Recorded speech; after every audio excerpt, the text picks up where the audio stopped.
Difícil imaginar uma cena mais paulista do que essa.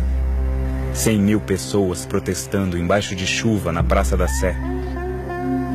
E toda vez que São Paulo se reúne nessa praça, a história do país pode mudar.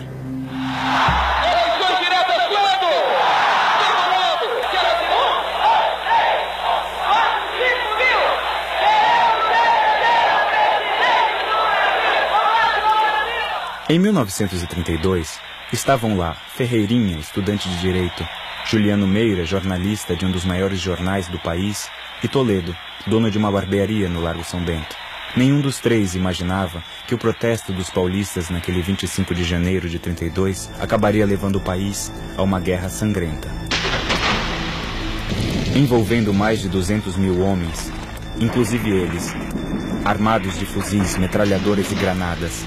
Uma guerra que empregaria artilharia pesada, combates aéreos, bombardeios de grandes cidades e até batalhas navais.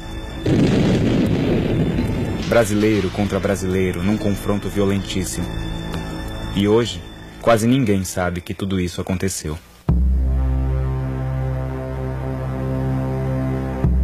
A história da Guerra de 32 começa antes de Juliano, Toledo e Ferreirinha nascerem, 40 anos antes do comício da Praça da Sé, quando os militares brasileiros derrubaram o imperador e deram início à República. Por trás do golpe dos militares estavam os fazendeiros e comerciantes ligados ao café paulista. Naquele momento, São Paulo deixava de ser coadjuvante e passava a ator principal na história do Brasil. Nos primeiros 40 anos da República, mudavam os presidentes, mas o modo de governar era sempre o mesmo: defender a qualquer custo a economia do café, principal produto de exportação do país. A produção de café, que não era vendida no mercado, o governo comprava e queimava se fosse preciso. O importante era manter o preço do café lá em cima. E não adiantava reclamar, porque as eleições eram fajutas.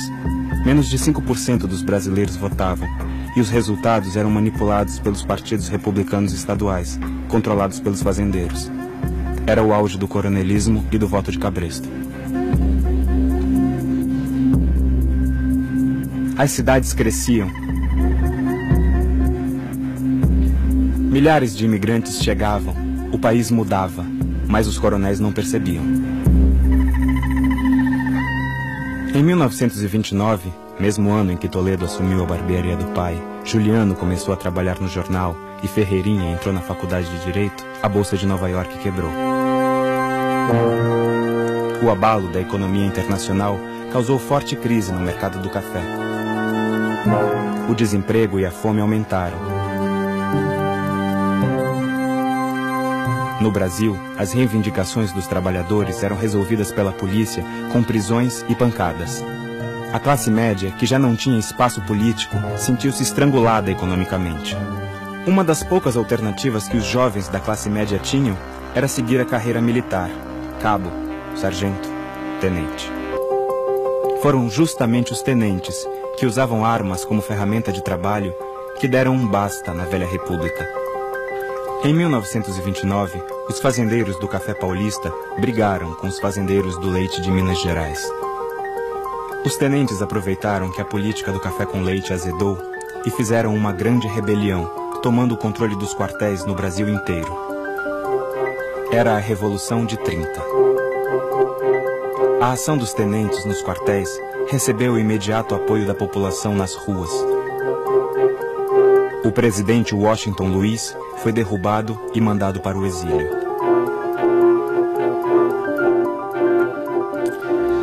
A República Velha morria, de morte matada, aos 41 anos de idade.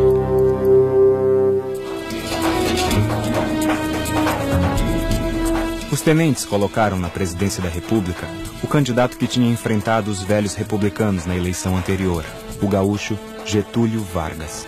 Junto com ele, todos os grupos que apoiaram a Revolução sentiram-se perto do poder. De sindicalistas comunistas a fazendeiros e empresários liberais. Nesse verdadeiro saco de gatos que estava por trás da Revolução de 30, todo mundo queria saber uma coisa: quem, de fato, iria ficar com o poder.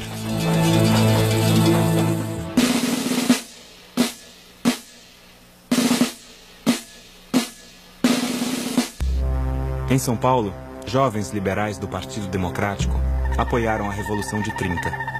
Por isso, esperavam que Getúlio nomeasse para o governo do estado Francisco Morato, homem do Partido Democrático. Em vez disso, Getúlio nomeou João Alberto, um tenente pernambucano que tinha participado da Revolução nos quartéis.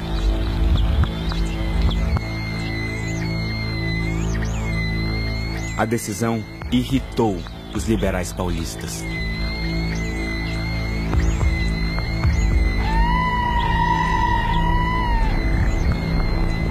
Nos 2 primeiros meses de governo, João Alberto autorizou um comício do Partido Comunista na Praça da Sé.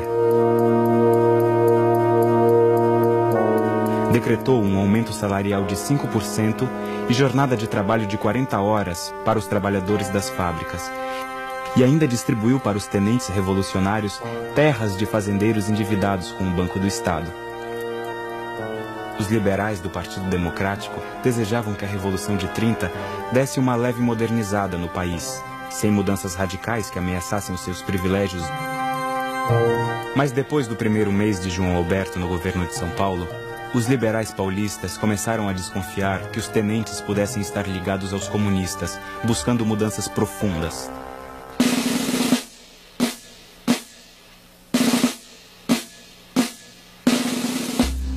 Não eram só as elites que estavam descontentes com o tenente interventor de São Paulo.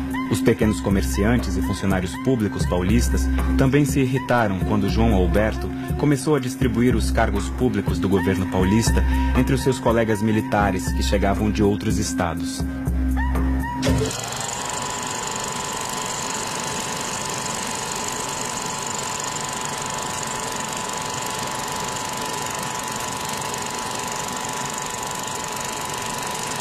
No final de 1930, as elites e boa parte da classe média paulista andavam contrariadas com os caminhos da Revolução de 30. No primeiro dia de 1931, o jornal O Estado de São Paulo publicou um artigo que pedia a eleição de um Congresso Constituinte. Getúlio tinha fechado o Congresso e nomeado interventores para os estados. Segundo o jornal, já era hora do país voltar à normalidade democrática. A defesa da Constituinte repercutiu em todo o país. Na semana seguinte, o presidente Getúlio Vargas respondeu ao jornal paulista através de um tenente de sua confiança, Juarez Távora. O tenente declarou que era cedo para eleições, alegando que a máquina dos velhos republicanos ainda podia manipular os resultados eleitorais. Declarou ainda que os paulistas só pensavam em si e não no Brasil. O tiro saiu pela culatra. Ao atacar São Paulo, o porta-voz de Getúlio acabou unindo os paulistas contra os tenentes e o próprio Getúlio. Os estudantes de direito do Largo São Francisco passaram a fazer pequenos comícios contra a ditadura de Getúlio, pedindo a Constituição urgente. Inflamaram a população a tal ponto que o tenente interventor de São Paulo, João Alberto, resolveu passar a repressão policial. Entre os dias 3 e 4 de abril de 1931, 18 pessoas ligadas ao Partido Democrático foram presas. O jornal A Gazeta, que fazia oposição aos tenentes, foi invadido e destruído por ordem de João Alberto. Como precaução, João Alberto ainda ordenou a retirada das armas do exército no estado de São Paulo, deixando os quartéis paulistas com o mínimo poder de fogo possível. O tenente João Alberto conhecia muito bem o perigo das rebeliões nos quartéis.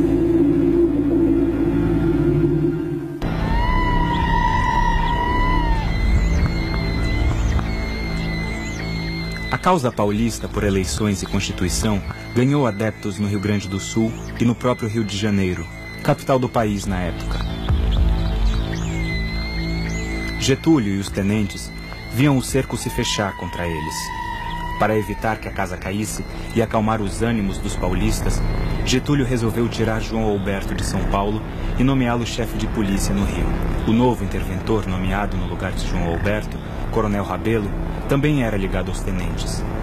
Os liberais paulistas acharam que Getúlio estava trocando 6 por meia dúzia, tentando empurrá-los com a barriga.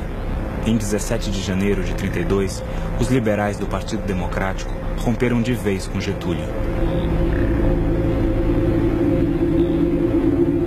Juntaram-se aos velhos republicanos da República Velha e fundaram a Frente Única, para lutar pela Constituição e um governador paulista.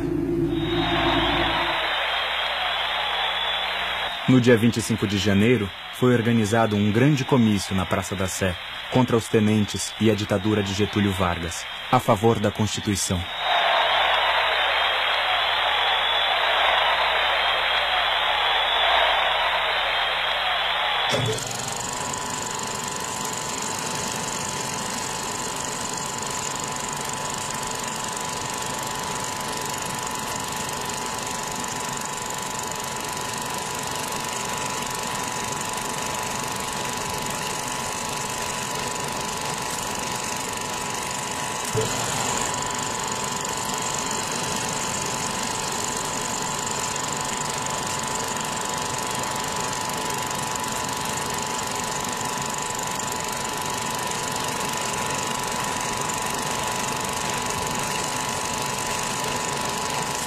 O comício de 25 de janeiro esquentou os ânimos dos paulistas. Os estudantes passaram a agitar a cidade. Neste comício, Ferreirinha está chamando os tenentes de eunucos de Getúlio. A mídia multiplicava os efeitos dos comícios na população. Para cutucar o orgulho dos paulistas, a imagem dos bandeirantes como heróis da terra foi estampada por toda a parte. Getúlio e os tenentes temiam que a fúria paulista contaminasse o país. No dia 25 de fevereiro, à meia-noite, caminhões com tropas do governo federal pararam na Praça Tiradentes, no Rio de Janeiro. Desceram 12 oficiais e 80 soldados. Entraram no jornal Diário Carioca, que defendia a Constituição e atacava os tenentes. Quebraram tudo. 5 redatores e 6 tipógrafos ficaram feridos. A mesma coisa tinha acontecido poucos dias antes em Belém.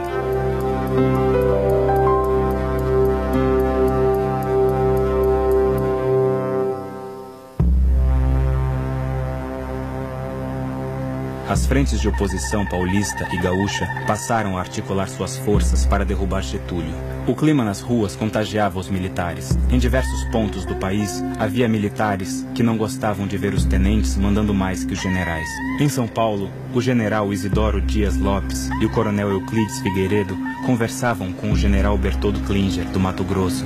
Preparavam um plano militar para uma rebelião contra os tenentes e Getúlio Vargas. O general Klinger deveria começar um movimento revolucionário, trazendo para São Paulo 5.000 soldados bem armados que se juntariam no Vale do Paraíba a 10.000 soldados paulistas rebelados. O governador gaúcho, general Flores da Cunha, dizia que mandaria tropas gaúchas em apoio. O governador de Minas também mandava recados que enviaria tropas para apoiar a revolta contra Getúlio. A data prevista para o levante era o dia 14 de julho, data da Revolução Francesa. Mas as coisas não aconteceram bem assim.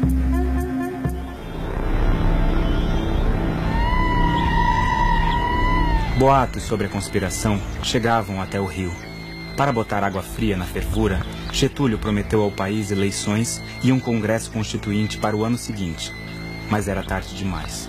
No dia 22 de maio de 32, os estudantes paulistas organizaram vários comícios e passeatas pela Constituinte já. Invadiram cinemas, convocando a população, ocuparam a Rádio Record e discursaram para soldados na frente dos quartéis. Os caras pintadas daquela época eram um pouco mais exaltados que os de hoje. Empolgados com a participação popular, os estudantes armaram-se de fuzis e revólveres e resolveram invadir naquela mesma noite a sede política dos tenentes, na Praça da República.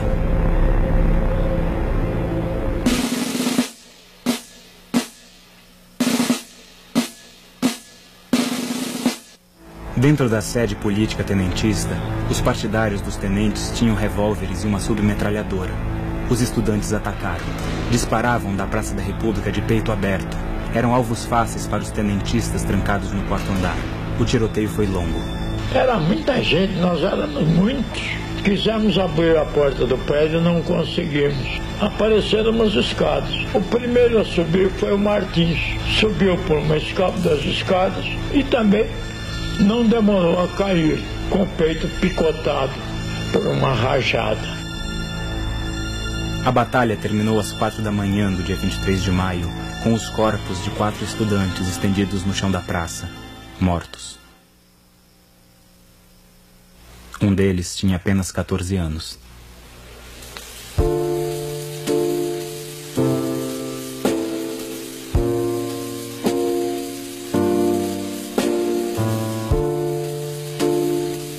Naquele 23 de maio, São Paulo parou para o enterro dos 4 estudantes mortos.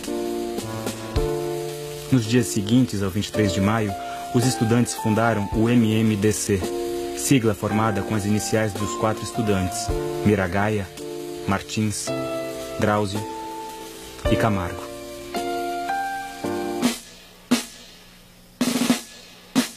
A missão do MMDC era conclamar a população à guerra e organizar a revolução.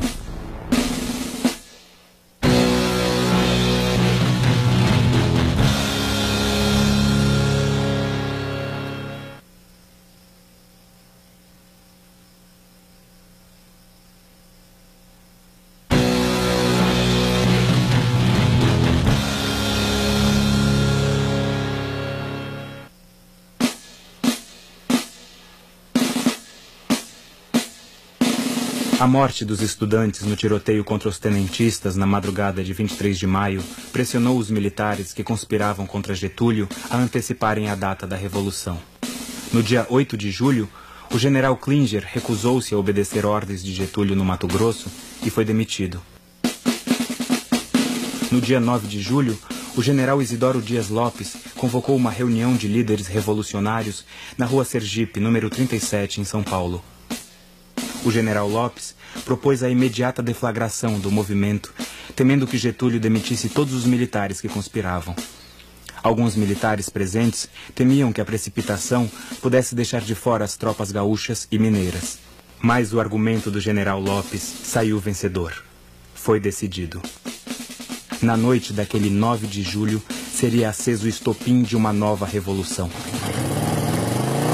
Uma tropa de motociclistas e ciclistas, como se fossem os motoboys de hoje, passou a tarde inteira num entra e sai do QG improvisado na rua Sergipe, levando ordens e trazendo notícias. Foi acertado que os civis do MMDC deveriam tomar rádios e estações telegráficas naquela noite e difundir o movimento aos chefes municipais de todo o estado. O general Lopes mandou chamar o coronel Euclides Figueiredo para assumir imediatamente o comando dos quartéis ao seu lado. Noite fechada, sem estrelas nem lua. Rumamos para São Paulo, não sem preocupações quanto à polícia do governo federal. Levávamos firme resolução de desobediência caso nos mandassem parar no caminho. Apesar da noite fria, abrimos a janela do carro para facilitar qualquer reação. Os revólveres vinham em boa posição para serem manejados. Às 11h40 da noite, o coronel Euclides Figueiredo entrou no comando da região militar de São Paulo. De dentro do comando, o coronel Euclides Figueiredo passou a noite telegrafando aos comandantes dos quartéis paulistas. Comunicava o início da Revolução de 32. Na madrugada de 10 de julho de 1932, São Paulo já estava sob o comando dos revolucionários. A adesão foi total. O coronel Euclides Figueiredo e o general Lopes comandavam a revolta no exército. A Força Pública de São Paulo, que era a polícia da época, também aderiu à rebelião de 9 de julho.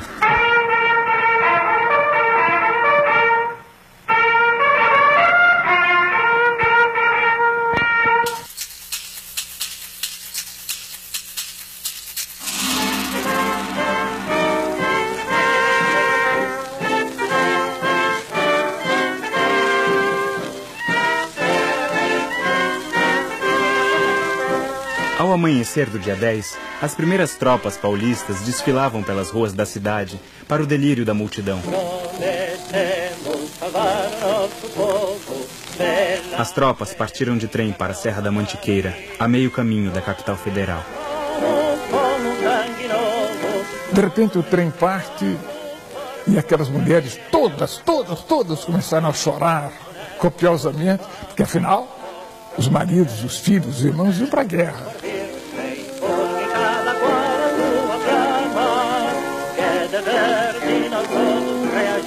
Os jornais anunciavam a guerra e conclamavam os jovens paulistas a se alistarem e seguirem para o fronte. As noivas, as namoradas, incentivavam todas as pessoas para participar. E agrediam os poucos moços que se viam na rua. Se põe a saia, se não veste a farda, veste a saia.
Assim que o ex-interventor de São Paulo, tenente João Alberto, agora chefe de polícia no Rio, soube do levante paulista, mandou prender todos os homens ligados à causa paulista no Rio de Janeiro. Na sede do governo federal, o general Góes Monteiro, comandante do exército de Getúlio, começou a contabilizar forças e mobilizar as tropas federais para enfrentar os paulistas.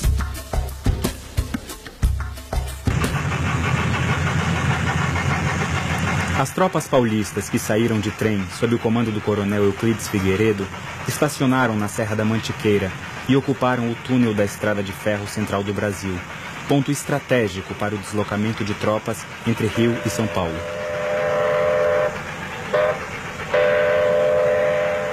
Os soldados tomaram posições no alto das escarpas. A ordem era esperar a chegada dos mineiros e gaúchos para avançar sobre o Rio de Janeiro. Enquanto isso, Getúlio Vargas trocava telegramas com o general gaúcho Flores da Cunha, tentando a todo custo que ele mudasse sua decisão de apoiar o levante paulista.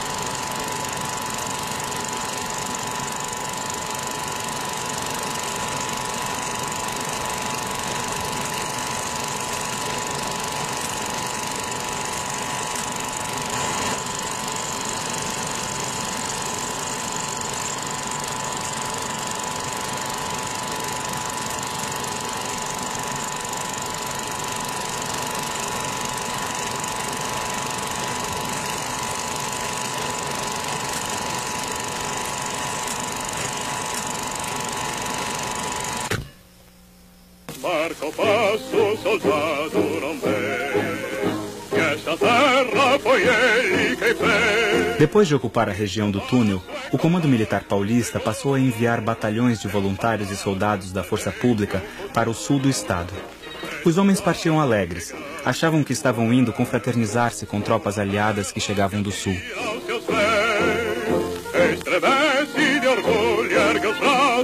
Mas assim que chegaram ao destino, o comando militar ordenou que cavassem trincheiras e ocupassem posições para um possível combate. O Comando Revolucionário Paulista ainda não sabia se vinham do sul aliados para a confraternização ou inimigos dispostos a matá-los.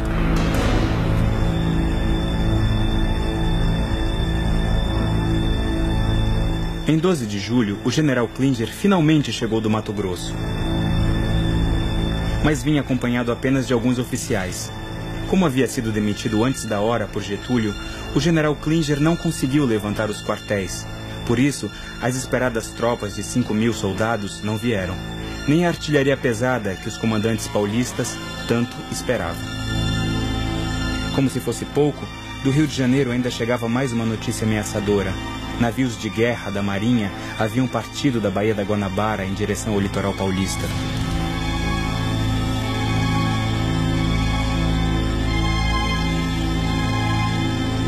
Além dos navios de guerra, o comandante do exército getulista, Góes Monteiro, enviou uma primeira tropa em direção a São Paulo, pela estrada de rodagem, já que os paulistas tinham ocupado a passagem ferroviária do túnel.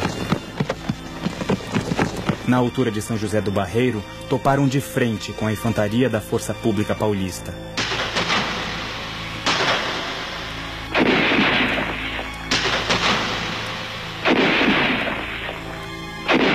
Cariocas e paulistas trocaram naquele 13 de julho os primeiros tiros da guerra. A tropa, enviada por Góes Monteiro, não conseguiu avançar pela rodovia e recuou. A guerra seria mais longa que os dois lados imaginavam.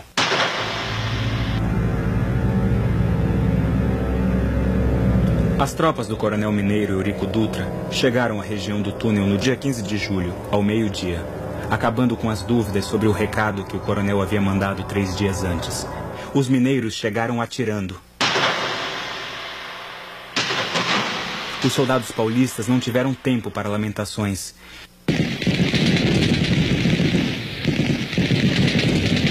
Metralhadoras e fuzis pipocaram de ambos os lados durante 4 dias seguidos.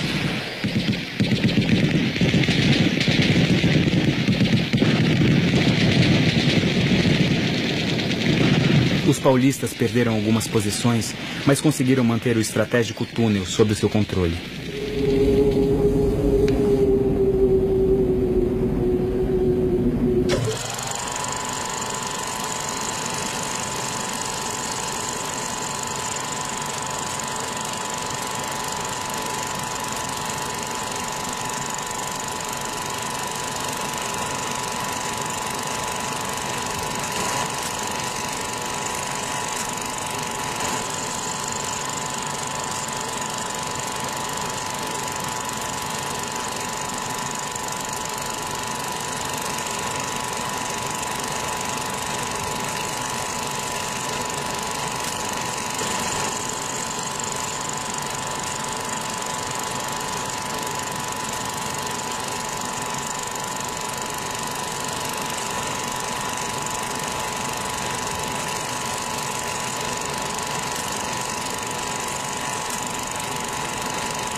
No dia 15 de julho, o delegado de Guaratinguetá, acompanhado de 15 civis armados, descobriu a presença de fuzileiros navais da Marinha de Getúlio na região de Cunha. Os fuzileiros haviam desembarcado em Paraty e subido a serra. No mesmo dia, os dois grupos entraram em combate. Ambos os lados receberam reforços e posicionaram metralhadoras para um longo conflito.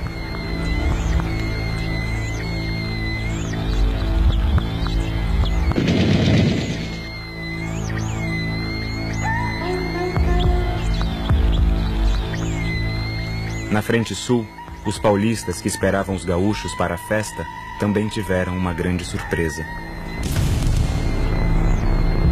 Chegaram mais de 6.000 soldados vindo dos 3 estados sulinos. Vinham por todos os lados, mandando bala nos paulistas.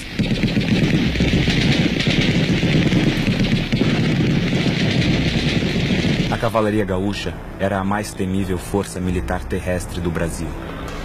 Nos últimos 200 anos, tinham lutado contra os índios guaranis, contra os espanhóis, participado da Guerra do Paraguai, Guerra dos Farrapos, Revolta Federalista, Revolta dos Tenentes e Revolução de 30. Era hábito nas guerras gaúchas degolar os prisioneiros vencidos. Em Itararé, diante da chegada das tropas sulinas, os paulistas dividiram-se entre os que fugiram e os que se renderam. Em Buri, os paulistas não se renderam. Iniciaram uma trágica e longa resistência. Acordamos ouvindo uma forte fuzilaria. Ficamos indecisos, sem saber o que fazer. Apareceu no horizonte uma longa fila de inimigos serpeando pelas curvas da estrada. Começa então a fuzilaria. Sobre nossas cabeças estendia-se uma abóbada de sibilos de balas. Folhas e ramos eram arrancados das árvores atrás de nós pelos tiros. Atirei-me ao chão. esfalfado e acabrunhado. Estava com fome e uma sede terrível, com o cantil vazio.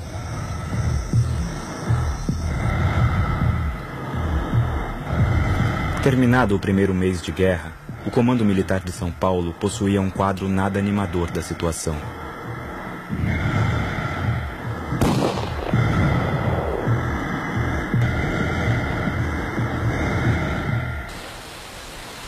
Os cruzadores da Marinha que haviam deixado a Baía da Guanabara posicionaram-se em Santos, impedindo a entrada e saída de mercadorias e armas no estado de São Paulo. A Força Pública Paulista, polícia da época, havia mandado 12.000 soldados armados para as trincheiras. O exército contava com mais 3.600 soldados, com pouco armamento, porque o tenente João Alberto havia esvaziado os quartéis. 45.000 voluntários civis se alistaram, com muito ânimo, mas nenhuma noção de combate. E o pior, havia apenas 25.000 fuzis no estado. A decisão do comando foi de que os voluntários deveriam revezar os fuzis e economizar as balas, porque havia munições para cada soldado dar apenas 5 tiros por dia.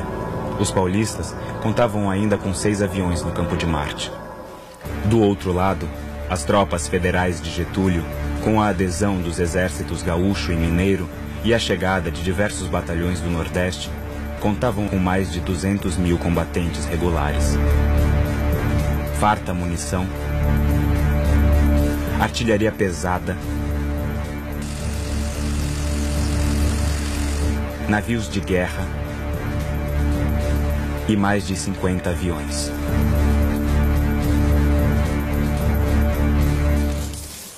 Apoiado por jornais e rádios, o Comando Paulista não relatava a dificuldade da situação para não esfriar os ânimos da população. Só as vitórias eram divulgadas. A imprensa de São Paulo, os jornais, que era o que predominava, controlados pelo governo, todos os dias nos diziam que as nossas tropas estavam avançando, ganhando. Mas o meu professor de geografia, vizinho de casa, comentava comigo, como é que a geografia não coincide com a notícia? Se eles estão de tal lugar para tal lugar, eles estão recuando e não ganhando. A riqueza suprema, a única riqueza que São Paulo quer, a vitória, a vitória, a vitória.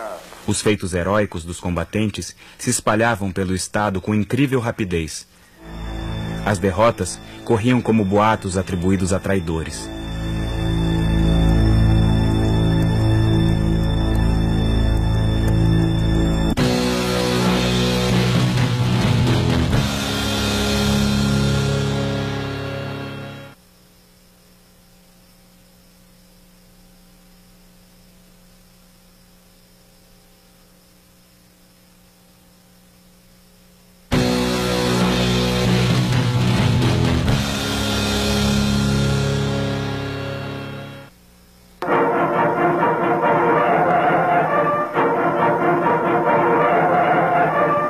Lágrimas, adeuses, sorrisos de orgulhos molhados de emoção, de sentimento, de coragem. É a monção da glória que parte para a conquista da lei, em nome da lei, com um só lema, Constituição.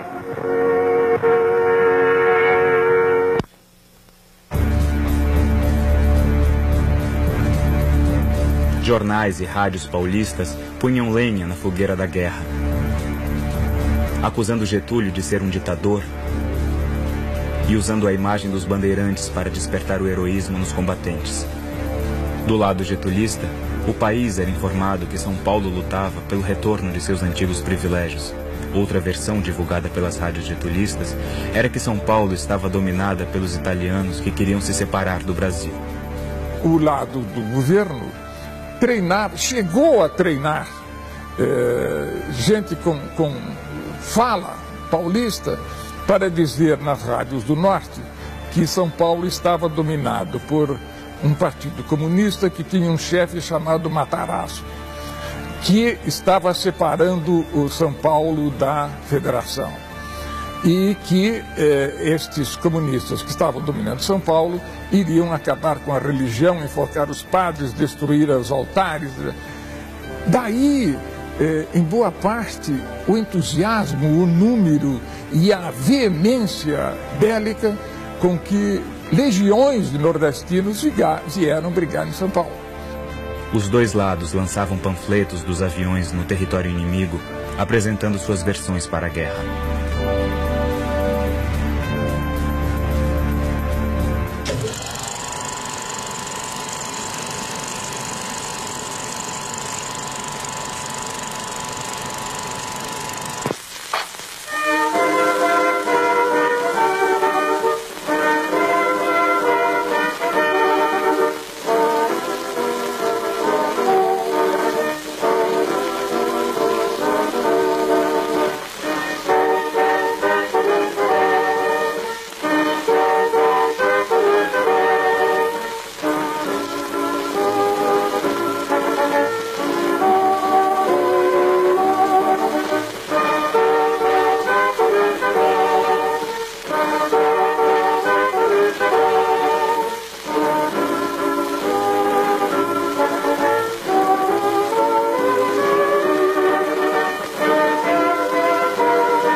Quem pusesse a cabeça fora da trincheira tomava bala de metralhadora, porque era uma chuva contínua de metralha.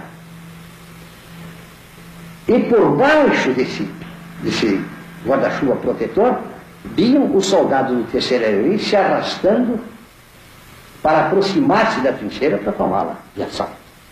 Porque nós não punhamos a cabeça fora da trincheira, mas com um espelho na ponta de um pau, punhamos o espelho assim e víamos quando os soldados se aproximavam.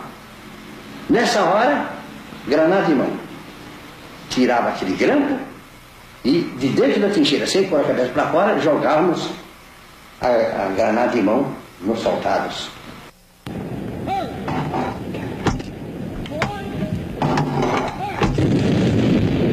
Apesar do esforço dos combatentes paulistas e da população, em vez de avançar, as tropas paulistas apenas se defendiam. Geralmente, tiro de cair. É da retaguarda para cair. Não. Disfarçaram os canhões e foram pôr em localização exata para dar tiro direto nas nossas trincheiras. As tropas paulistas terminaram o mês de agosto entrincheiradas em 6 frentes diferentes, sob o fogo cerrado de metralhadoras e bombardeio intenso de aviões e canhões federais.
No dia 3 de setembro, hidroaviões do governo federal bombardearam o Forte Itaipu, em Santos, sede do quartel-general dos revolucionários.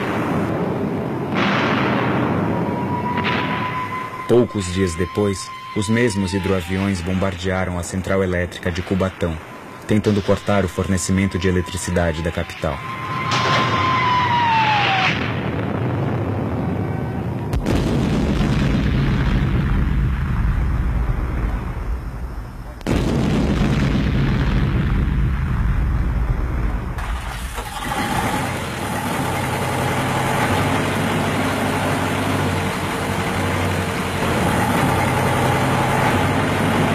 Em resposta, um avião paulista mergulhou sobre o navio de guerra getulista, disparando sua metralhadora. O avião foi abatido pelo fogo antiaéreo do navio. Morreram no mar o metralhador Mário Bittencourt e o piloto José Gomes.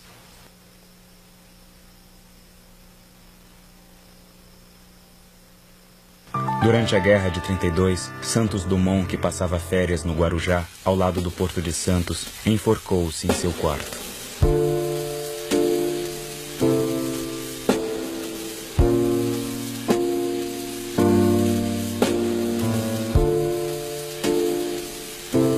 O inventor do avião havia declarado várias vezes que não suportava ver sua invenção utilizada para que irmãos se matassem.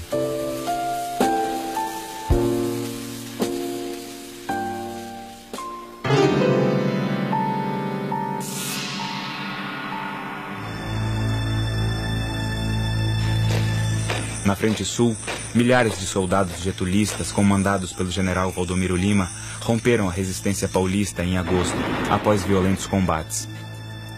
E em setembro, já avançavam em direção a Botucatu.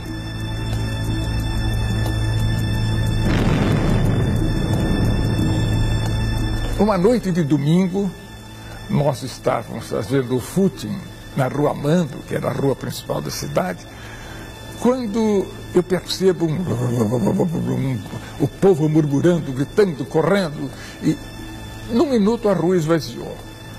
E meu pai, que nunca se preocupou com os meus passeios noturnos, estava vindo para me apanhar. Vamos para casa depressa, depressa. Os gaúchos estão chegando. Eu disse, mas como? Nós estamos ganhando, estão aí entrando, né? Isto é, houve um choque entre a notícia e a realidade. Na frente mineira, os paulistas também perdiam posições.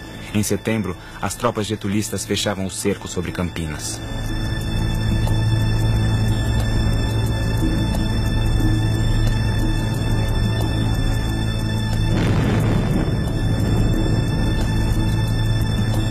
Os vermelhinhos, como eram chamados os aviões getulistas, começaram a sobrevoar e despejar bombas de mais de 40 quilos sobre Campinas.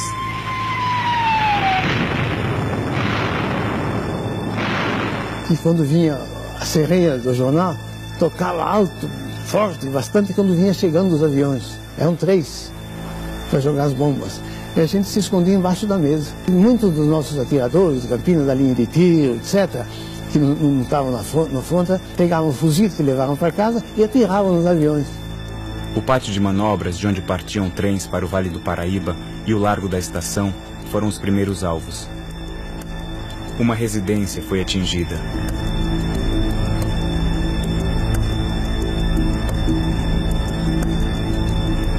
No dia seguinte, campineiros que partiam da estação em um bonde foram feridos no bombardeio aéreo.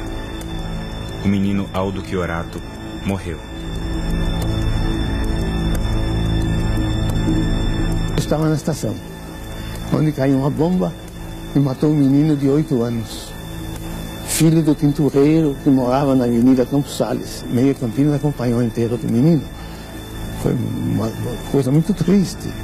Essas informações chegavam à capital paulista, causando um princípio de pânico na população, que já estava apavorada desde que os vermelhinhos getulistas começaram a sobrevoar a cidade e lançar bombas no aeroporto do Campo de Marte.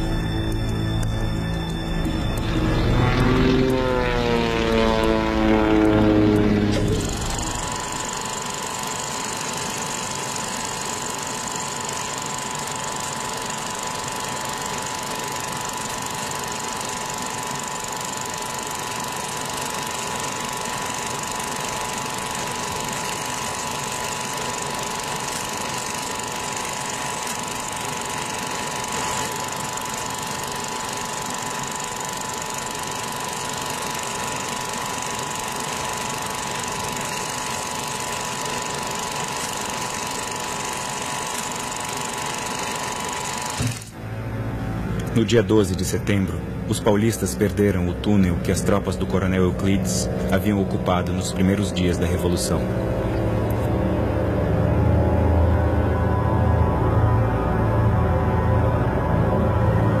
Foi uma perda dramática, em que os soldados paulistas eram metralhados enquanto recuavam. Nos dias seguintes, tropas getulistas tomaram Cruzeiro, obrigando os paulistas a abandonar as posições que mantinham em Cunha e recuar até a Aparecida do Norte. Os confrontos na frente do Vale do Paraíba causaram centenas de mortes durante os 3 meses de combate.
No dia 24 de setembro, 2 aviões paulistas ainda atacaram as posições das tropas getulistas recém-conquistadas em Cruzeiro. Mas não adiantava mais. Naquela altura, os paulistas já haviam perdido a guerra.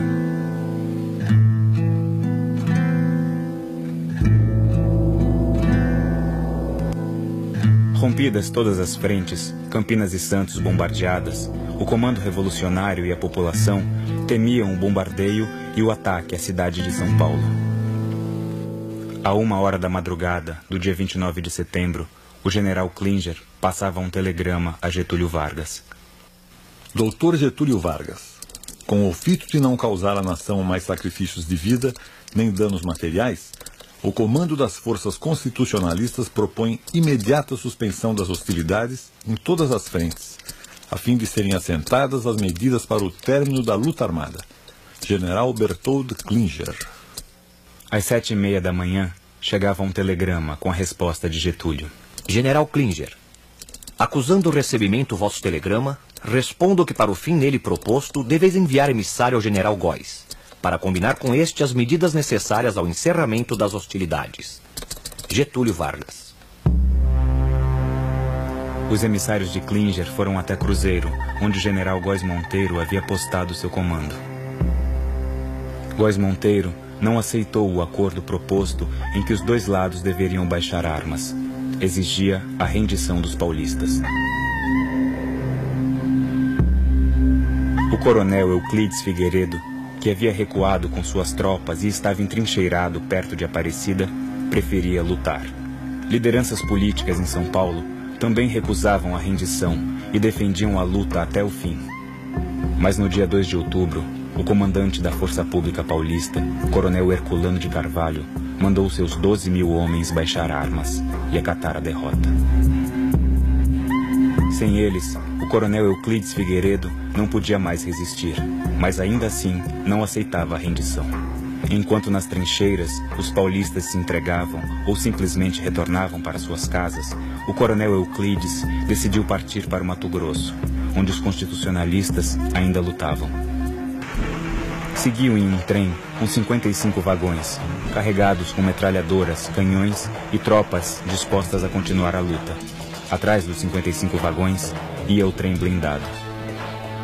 Na madrugada de 3 de outubro, o coronel Euclides recebeu informações que o coronel Herculano de Carvalho havia entrado em entendimento com Góes Monteiro. As tropas da própria Força Pública Paulista tomavam posições para impedir sua passagem de trem por Jacareí. Euclides e seus homens abandonaram o trem no caminho e se dispersaram. A guerra acabava.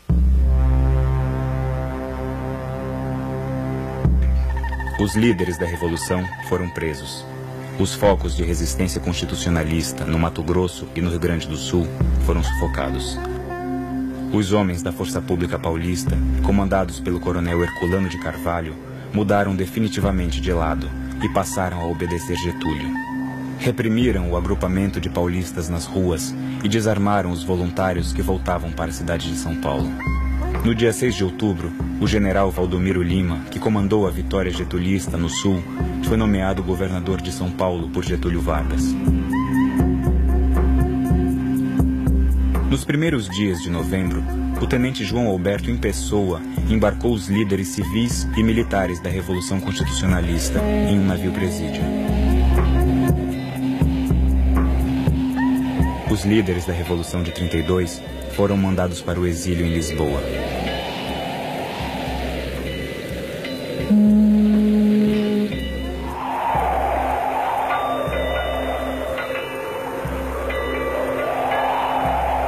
Os líderes partiram, mas a defesa da Constituição ficou. A luta por eleições e a promulgação de uma Constituinte tinha espalhado raízes em todo o país.